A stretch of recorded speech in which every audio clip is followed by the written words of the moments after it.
First create a brush to use as the trigger, and then select the trigger one's texture for it.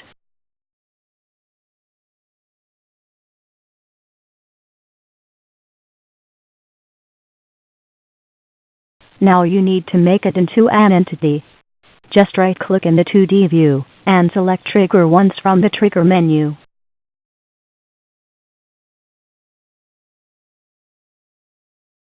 Now right-click and select Speaker to add a speaker where the sound will be coming from.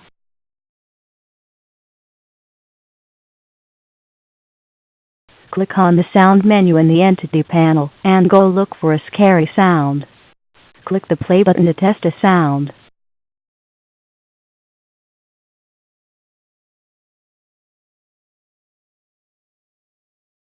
You can now override the default volume, or make the sound loop, or do whatever changes you need. Just look at the description.